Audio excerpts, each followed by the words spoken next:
इस वक्त हम दुर्ग के नगर चौपाटी में खड़े हुए हैं, जिसकी हालत आप मेरे साथ अभी मैं आपको दिखाऊंगी। जिस तरह से नगर चौपाटी पूरी तरह से चौपट हो चुकी है और वर्तमान सरकार जो है वो नगर चौपाटी को लेकर के बिल्कुल भी उदासीन नहीं है। उन्हें सिर्फ अपने निजी कार्यों के लिए ही अभी समय मिल रहा है। बाकी शहर की जनता किन मूलभूत समस्याओं से परेशान हो रही है, इस चीज़ का ना तो यहाँ के विधायक को ध्यान है और ना ही महापौर को, ना ही और अन्य जनप्रतिनिधियों को। आज हमारे साथ इसी चौपाटी के मुद्दे को लेकर के बीजेपी मीडिया प्रभारी और एक समाज सेवी के.एस. चौहान जी मौजूद हैं, जो हमारे काफ़ी सारे सवालों का जवाब देंगे और बताएंगे कि चौपाटी की इस व्यवस्था के जिम्मेदार, इस तरह की जो अव्यवस्था चौपाटी में, उसका जिम्मेदार कौन है।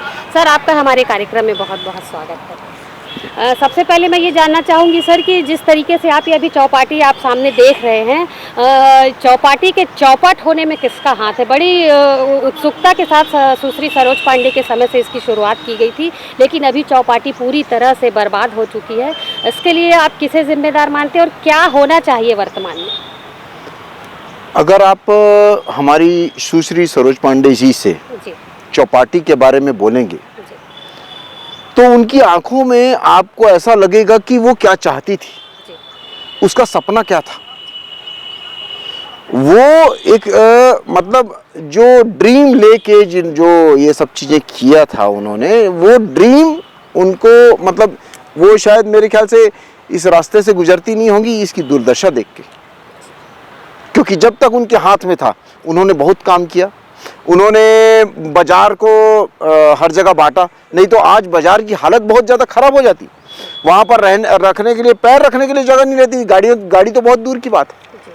तो ये जो उनका ड्रीम प्रोजेक्ट था, एक बहुत अच्छा प्रोजेक्ट था, वो कहीं ना कहीं अब वंचित हो गया है राजनीति के कारण।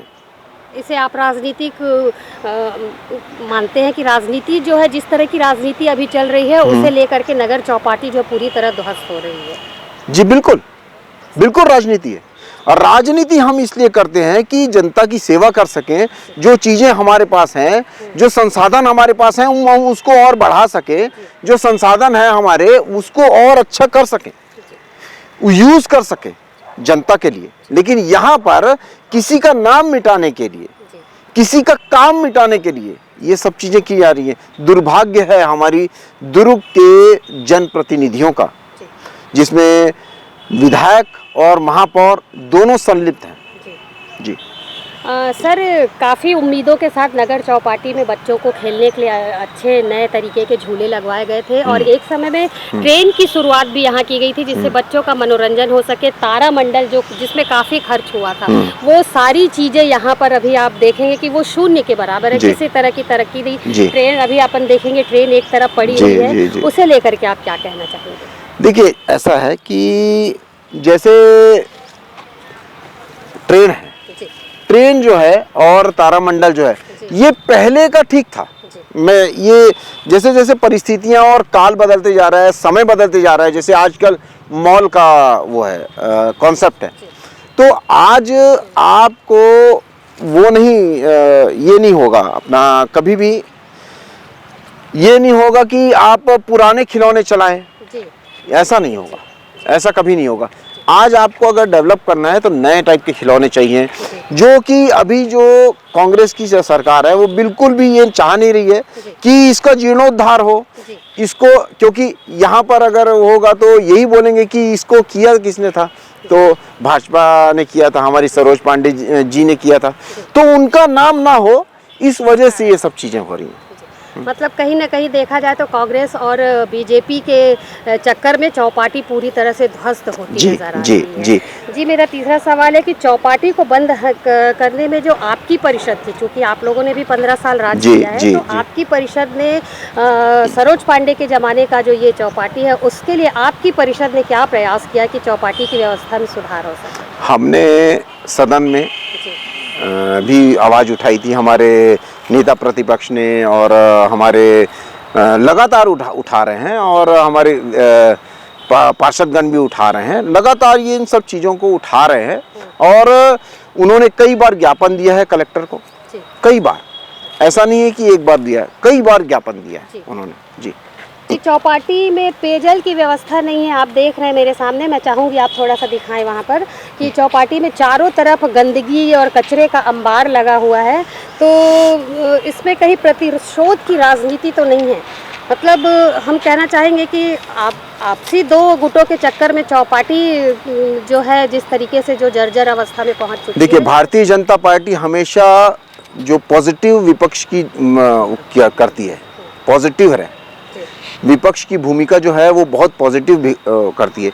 लेकिन क्या होता है कि जैसे ही कांग्रेस पार्टी और यहाँ के जो विधायक हैं उनके इशारों पे ये चलता है, अपना महापौर चलते हैं, है ना, महापौर उनके इशारों पे चलते हैं, सभी चीजें उन्हीं के इशारों पे चलती हैं। और अभी क्या हो रहा है कि जैसे आप ये देखिए, ठगड़ा पुल था, उसका फंड पास करवाया हमारी सुश्री सरोज पांडे जी ने।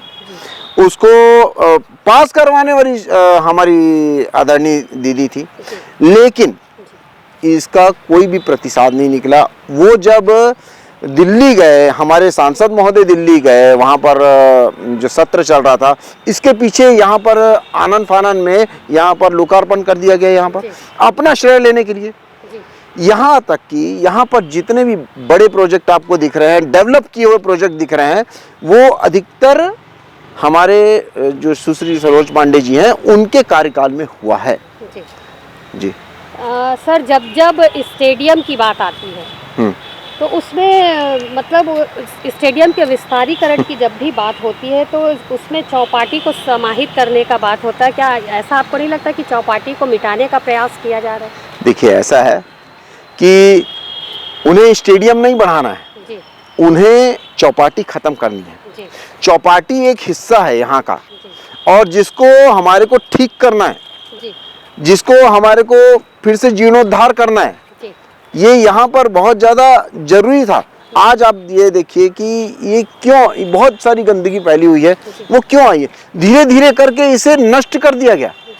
जैसे कोई पेड़ होता है, अगर किसी दुकान के सामने आ जाता है तो पेड़ काटने की व्यवस्था नहीं है, हमारे कानूनी जुर्म है, लेकिन उसको इंजेक्शन देके उसको और किसी दूसरी तरीके से उसको सुखा दिया जाता है ताकि वो ऐसा लगे कि अब ये सूख गया है, अब इसको हटाना पब्लिक के लिए अच्छा होगा।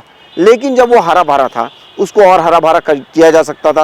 वो जो रहता वो पब्लिक के लिए रहता, लेकिन यहाँ पर तो उसको सुखा के उस पेड़ को, बहुत बड़ी विडंबना है, बहुत बड़ी मतलब ये साजिश है कि ये खत्म करना है इनको। सर, ऐसा क्यों लोग चाह रहे हैं कि चौपाटी को नष्ट कर दिया जाए? क्यों, कि आखिर क्या मंशा है इसके पीछे? सिर्फ और सिर्फ किसी का काम हटाना है, किसी का नाम हटाना है। लेकिन एक बात हम बता दें कि प्रकृति का नियम है, जिस काम को, जिस नाम को आप दबाने की कोशिश करेंगे, बीज जितना नीचे बोएंगे, जितना नीचे गड़ाएंगे, वृक्ष उतना ही ऊपर आएगा। मैं यहाँ पर स्पष्ट तौर पे आपसे पूछना चाहूँगी कि सुश्री सरोज पांडे जी का नाम इसमें था, चूँकि उनके द्वारा ही बनाया गया था, तो क्या मुझे बार बार ऐसा लगता है कि क्या उनकी छवि खराब करने के लिए या उनके नाम को हटाने के लिए चौपाटी काम देखिए, आप अगर चले जाएंगे जैसे महात्मा गांधी जी, महात्मा गांधी जी चले भी गए, लेकिन उनका काम तो दिखाई देता है कि नहीं? और उनका काम उनको अमर करता है। हर किसी को किसी का काम, उसका विचार ही अमर करता है। तो हमारी जो सुश्री सरोज पांडे जी हैं, उनका विजन देखिए, उनका विजन आज हमें दिखता है कि आज बाजार में कितनी ज़्यादा भीड़ हो गई रहती। उनका विजन देखिए कि उन्होंने ये जो गौरव पथ है उसमें एक पहले से ही मंडी की व्यवस्था कर दी, अलग से मंडी वहां पर व्यवस्था कर दी, ट्रांसपोर्ट नगर बाहर ले गए ताकि घटनाएं, दुर्घटनाएं कम हो सके। ये विजन होता है, ये एक नेता का विजन होता है, जिसके कारण, जिसके काम के कारण उनकी पहचान होती है। और आज हमें फक्र होता है कि वो हमारी महापौर रह चुकी हैं, हमारी विधायक रह चुकी हैं, हमारी सांसद रह चुकी हैं। ये फक्र है, फक्र की बात है जी। ऐसे व्यक्ति का नाम हटाने का बार बार प्रयास, काम को हटाने का प्रयास किया। नाम तो हटा ही नहीं सकते, और काम भी। और काम किस चीज का हटा रहे हैं आप? दुर्ग की जनता का हटा रहे हैं। ये दुर्ग की जनता की प्रॉपर्टी है, जिनको उन्होंने संवारा है।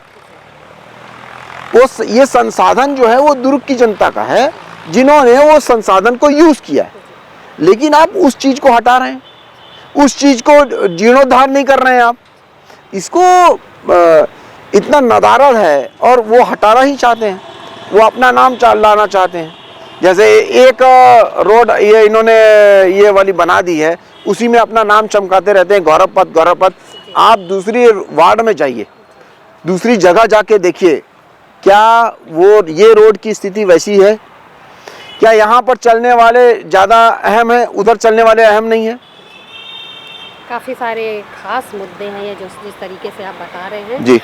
एक सवाल मेरा और है आपसे। तुष्टीकरण की राजनीति कर रहे हैं जी।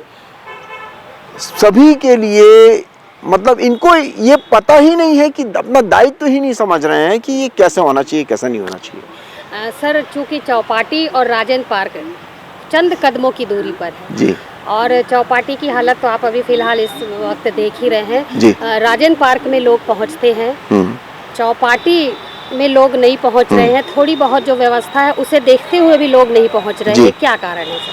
कारण एक ही है कि परिस्थितियों के हिसाब से जो इनको करना चाहिए था वो नहीं कर रहे हैं। एंट्रेंस का गेट यहाँ पर लगाना चाहिए सामने, क्योंकि एंट्रेंस वहाँ पर है, राजेंद्र पार्क का मेन जगह में है, इस वजह से आप नहीं कर रहे हैं। एंट्रेंस जानबूझ के नहीं किया जा रहा है सामने से, क्यों? क्योंकि ये चल ना निकले, लोग आए नहीं, इस वजह से ये एंट्रेंस का गेट वहाँ पर नहीं लगाया जा रहा है। एंट्रेंस आप इधर लगा के देखिए, यहाँ पर भीड़ आना चालू होगी, ये बताइए? बिल्कुल होगी। अगर आप किसी बाजार में हैं, बाजार में अगर जो उसका एंट्रेंस है, उसका जो मुंह है, अगर आप पीछे के साइड कर देंगे तो क्या वो दुकान चलेगी? नहीं चलेगी। हाँ सर, यहाँ पर देख काफ़ी सारे स्टॉल लगे हुए हैं। हाँ। और स्टॉल में से आधे से अधिक स्टॉल जो है वो पूरे बंद पड़े हुए हैं, मुश्किल से एक दो स्टॉल खुले हुए हैं। तो किस तरह के स्टॉल यहाँ पर होने चाहिए जिससे कि ये खुले और लोग यहाँ पर आएँ और अपना मनोरंजन कर सकें? देखिए, पहले एक सर्वे करना चाहिए, हर परिस्थितियाँ बदलते रहती हैं, तो अभी सर्वे करना चाहिए कि कौन सी जेनेट्री, कौन से लोग यहाँ पर आएंगे, क्या होगा, तो उसके हिसाब से उतने ही रुपए का, जैसे मान लीजिए कि हम कुछ चलते फिरते लोग आना चाहिए, कोई ऐसे कोई चीज़ें होनी चाहिए जो 50 रुपए में मिल जाए, ताकि चलते फिरते आदमी खाना खा सके। यहाँ पर स्टेडियम पास में है, अपना बस स्टैंड पास में है, ये बहुत हॉट प्लेस है। यहाँ पर एक बहुत ही अच्छा छत्तीसगढ़ व्यंजनों का यहाँ पर पूरा स्टॉल लगाया जा सकता है। वो बहुत ज़्यादा सस्ता भी होता है और पौष्टिक भी होता है, और बहुत सारी अभी 60-70 रुपए में एक थाली मिल सकती है। एक आम इंसान जो नौकरी पेशे वाला है वो यहाँ पर खाना खा के जा सकता है।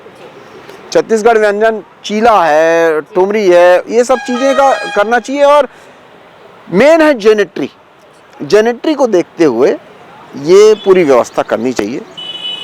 काफ़ी अच्छी सोच है सर आपकी। मैं आपसे ये भी जानना चाहूँगी कि आपकी नज़र में चौपाटी में मुख्य 3 क्या चीज़ें होनी चाहिए आपकी नज़र में? मुख्य 3 चीज़ें, देखिए, सबसे मेन बात यह है कि यहाँ पर लाने की लोगों को आदत डालनी पड़ेगी, लोगों को आदत डालनी पड़ेगी यहाँ पर लाने की। ये वो आएंगे कैसे? एक तो मैंने आपको बताया कि एंट्रेंस यहाँ पर ठीक होना चाहिए। और आपको मैं बता दूं कि जैसे दुबई है, दुबई का हम लोग समझते हैं कि तेल का सबसे बड़ा बिजनेस होगा, सभी लोग समझते हैं, लेकिन मैं बताऊं 12% सिर्फ इनकम है वहाँ पर जीडीपी की, तेल की। बाकी ट्रैवलिंग के लिए, वो टूरिज्म के लिए बहुत ज़्यादा फेमस है, और उसकी जो अभी सबसे बड़ी इनकम हो रही है वो टूरिज्म से हो रही है, क्योंकि उन्होंने एक ही चीज़ की, या तो वो किसी चीज़ को नंबर 1 करते हैं या सिर्फ ओनली 1 करते हैं। तो ऐसी कोई चीज़ यहाँ पर लानी चाहिए। जैसे मान लीजिए कि बहुत सारी ऐसे झूले हैं जो पूरे दुर्ग में ना हो, भिलाई में ना हो, या कोई ऐसी चीज़ देखने के लायक, या जो बच्चों और जो यंगस्टर हैं उनको मद्देनज़र रखते हुए स्टॉल भी लगाने चाहिए, उनको मद्देनज़र रखते हुए बाकी सब चीज़ें भी। अभी जैसे ये टॉय ट्रेन आपने बोला, जी, तो टॉय ट्रेन का जो वो है वो कॉन्सेप्ट वो अलग हो गया है। अभी आज मान लीजिए कि ऑटोमेटिक क्रिकेट बॉल का आप देखे होंगे मॉल्स वगैरह में, अगर वही लगा देते हैं यहाँ पर हम लोग उस टाइप की कोई चीज़, तो देखिए कितनी भीड़ आएगी।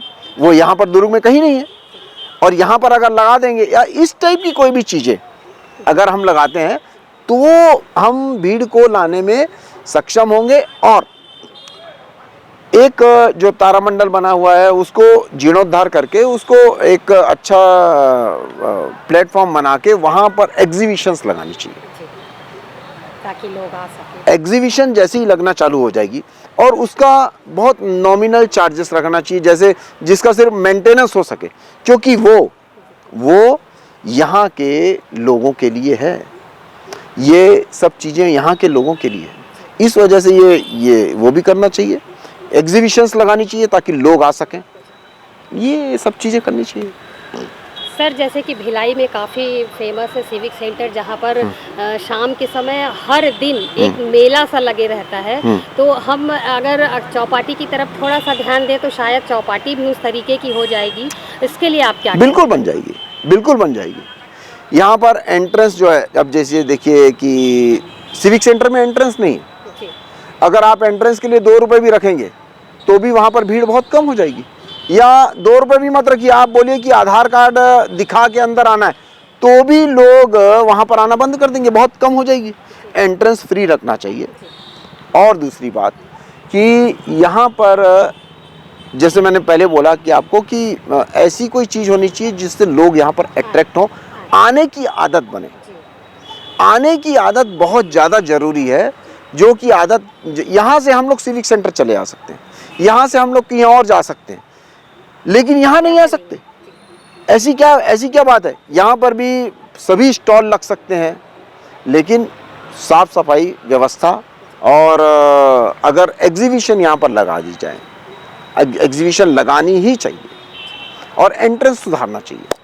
तो क्या है कि यहाँ के जो लोग हैं, अभी देखिए ये रोड चल रही है, यहाँ से अगर किसी को कुछ खाना है तो उसको ऐसे घूम के आना पड़ेगा, और वो वहाँ पर जो जहाँ पर एंट्रेंस रखा गया है वहाँ पर अच्छा एंट्रेंस नहीं रखा गया, एंट्रेंस ठीक नहीं है, उसको ठीक नहीं किया जा रहा है, स्पेशली कि इसको बंद करना है, जो कि हम बंद नहीं होने देंगे। हमारा दुर्ग के नागरिक होने के नाते ये कर्तव्य हर आदमी का कि हमें अपनी जो ये प्रॉपर्टी हमारी, ये चौपाटी हमारी है, हमें इसको संवारना है, हमें इसका विरोध करना है कि ये बंद नहीं होनी चाहिए और इसका जीर्णोद्धार होना चाहिए। जिस तरीके से चौपाटी की हालत है वहाँ, उसे देखते हुए यहाँ पर काफ़ी सारे असामाजिक, जैसे कि हमने कुछ दिन पहले यहाँ पर लोगों से बातचीत की थी, तो उन्होंने बताया कि लोगों के बैठने और मनोरंजन के लिए चौपाटी होना चाहिए, लेकिन यहाँ पर उसके अलावा जो है अभी आप अंधेरा तत्वों का जो डेरा है वो यहाँ पर शाम के समय बिल्कुल हो जाता है, तो लोग यहाँ आने से, इस स्थिति में भी लोग आ रहे हैं, यदि 1-2 तो वो भी वंचित हो जा रहे हैं। जी, तो उसके लिए क्या प्रयास होना चाहिए? जी, देखिए महिलाएं हैं हमारी, माताएं बहनें अपने छोटे छोटे बच्चों को लाना चाहती हैं, वो भटकते रहती हैं कि इधर उधर जाएं, इधर उधर ना जाएं, लेकिन क्या होता है कि असामाजिक तत्व कुछ ऐसे रहते हैं, वो अपने आप को सिक्योर फील नहीं करती हैं। तो सिक्योरिटी के लिए 1-2 गार्ड यहाँ पर तैनात किए जाएं, जो कि एक समय तक, मतलब 6 बजे के बाद हो या जैसे भी हो, तो 1-2 गार्ड हमारे यहाँ पर तैनात रहें। और जब आप ये सब चीज़ें कर देंगे ना, जब लोगों को बुलाना चालू कर देंगे ना, जब लोगों की आप जो आदत डाल देंगे, तो यहाँ पर उस असामाजिक तत्वों से ज़्यादा दूसरे वॉलंटियर्स की यहाँ पर तादाद बढ़ जाएगी। वो असामाजिक तत्व अपने आप भाग जाएंगे, मैं सही बता रहा हूँ। बिल्कुल। जैसे जैसे यहाँ पर आता गया वैसे वैसे साफ सफाई भी हो जाएगी, क्योंकि यहाँ पर जो आएगा, अब आज 10 लोग आते हैं, कल को अगर 50 लोग आएंगे तो 50 लोग ज़्यादा बोलेंगे, आवाज़ उठाने वाले ज़्यादा हो जाएंगे कि यहाँ पर साफ़ सफाई होनी चाहिए, असामाजिक तत्व नहीं होने चाहिए, इसकी डिमांड होनी चाहिए। तो सबसे पहले लोगों को लाना ज़रूरी है, लोगों को लाना ज़रूरी है, अपने आप सिक्योरिटी हो जाती है। जैसे जैसे लोग आएंगे वैसे वैसे सिक्योरिटी अपने, हाँ, अभी मान लीजिए कि एक महिला है, एक महिला को देख के असामाजिक तत्व हो सकता है कि कुछ कमेंट्स पास कर दें या कुछ उसको असहज लगे महिला को, लेकिन उसी जगह अगर 10 महिलाएं अपने बच्चों को लेके आ रही हैं तो क्या किसी असामाजिक तत्व को ऐसी हिम्मत करते हुए देख पाएंगे?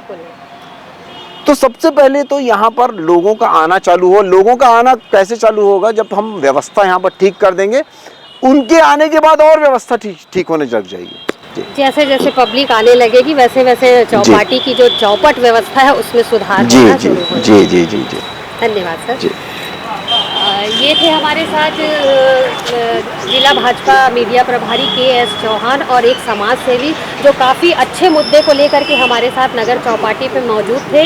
और उनका साफ तौर पर कहना है कि दो गुटों के बीच में चौपाटी जो है, नगर चौपाटी जो लोगों के मनोरंजन के लिए बनाई गई थी, लोगों को सुविधाओं को ध्यान में देखते हुए बनाई गई थी, लेकिन वो आज दो गुटों के बीच में फंस कर रह गई है। चौपाटी के संधारण की योजना है वो पूरी तरह से फाइलों में दब करके रह गई है। तो ज़रूरत है शहर के बीच में स्थित नगर चौपाटी के संधारण की। यहाँ पर जो भी स्टॉल लगे हुए हैं, जो भी झूले लगे हुए हैं, तारामंडल है, बच्चों के खेलने की जो ट्रेन है, उसके संधारण की, ताकि लोग यहाँ पर आए। लोग जैसे जैसे यहाँ पर आना शुरू करेंगे, जैसा कि चौहान जी ने बताया कि लोग जैसे जैसे चौपाटी में प्रवेश करते जाएंगे, चौपाटी की व्यवस्था जो है वो अपने आप सुधरती हो जाएगी और नगर चौपाटी जो है चौपट होने से उपज जाएगी। ग्रैंड न्यूज़ के लिए दुर्ग से मैं वीना देवी।